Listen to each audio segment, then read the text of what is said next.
Now, on International Women's Day, it's rather fitting that it's also the start of a new professional era in netball. The new Super League launches today, and it includes a Super Cup to kick it all off when all the 8 teams play each other in Sheffield on the same weekend. Well, they all play on the same weekend in Sheffield. This is the curtain raiser, then, for the revamped, more professional league season, which begins next weekend. And I've been speaking to one of the teams that has the backing of a European footballing giant.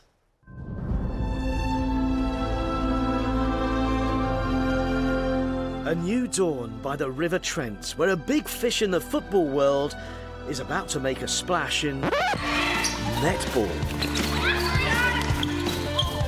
The once European champions Nottingham Forest wanted to diversify into other sports to boost its presence across the community, and has entered a team in the revamped Netball Super League. Some of its football stars have already got a taste of what's involved, learning from the new Forest netball coach, a sign of the club's backing for this new venture. I think it means a lot just for such a historic club like Nottingham Forest football to want to be part of our sport, netball, and to 100% invest and commit to saying yes to this being as professional as possible. And I'm obviously passionate about our sport, so for such a club to want to jump in and get involved is amazing. The bigger picture is how can we make our sport be seen, be heard, and people want to jump on board by watching it. England have done it! The world was watching when Chelsea was part of the England team back in 2018 that helped propel netball's growth by beating Australia in their own backyard to win Commonwealth Games gold.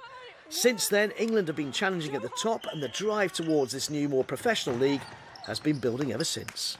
The movement and the moment for netball is huge, but we are building not on an infrastructure of an established sport with our own venues and big broadcast deals. We are at the start of this journey, and this is about getting the product right and unlocking it. We've reduced the number of clubs, better paid athletes and in a better environment. Turning more professional means Tash has been able to go full-time rather than also keeping up her accountancy job.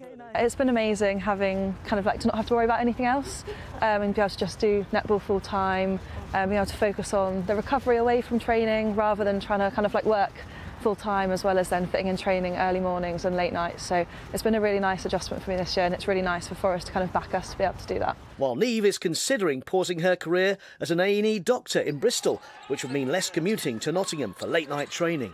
It's busy sometimes, and there's a fair bit of travel going to and from my shifts. I'm basically 50% working as a doctor and 50% playing netball, and it's something that I've always done. But as it's getting more professional, it becomes so much more exciting. What could netball become? And to be a part of a fully professional league, I think is something that I would never really be able to turn down. It's something that I could only ever have dreamt of as a child growing up.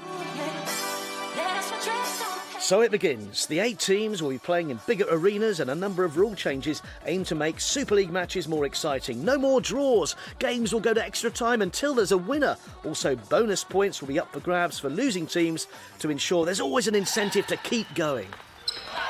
It's not just the new Super League teams and players that will benefit from the dawn of this professional era, but right down to the grassroots of netball. The youngsters, the next generation, will really see their hopes, dreams and opportunities transformed.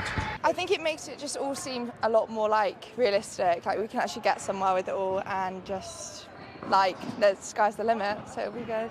And the presence of the Premier League footballers further helping to inspire the next generation, even if they won't themselves be making the switch, it seems, on this evidence. I'm always watching this on TV, so I want to see if it's difficult or not, because sometimes on TV you think it's easy or not, so now I will try to see what I am in this game. For me, it's very important because I can imagine when I was a kid, if I had this opportunity to have a football player to come, I would be very excited to have this opportunity, and I know they will be very happy, so it's just a good remember. If the netball team can copy the kind of success the Forest footballers have had this season, they'll be soaring in this new era. But of course, teams from Leeds to Loughborough to London will have something to say about that. It does feel like we're on the brink of something very exciting there. 8 teams, no draws, because unlike, saying in rugby league where they have this golden point extra time and then after 30 minutes it is then a draw. No, they go on until there's a winner by 2 points. in netball, Sounds and there will be games exhausting. on the BBC Live on the BBC from next weekend. It's always good when a sport gets a bit of oomph behind Yeah. it, doesn't it? Just gets a bit more profile. Yeah, just they've gets really up thought there. about it and have the backing of some of the big football clubs like, well, the Leeds Rhinos Rugby League Club in for the Leeds team, but then Nottingham Forest backing the Lovely. ladies Thank you netball very team much. there. We'll see you Good later. stuff.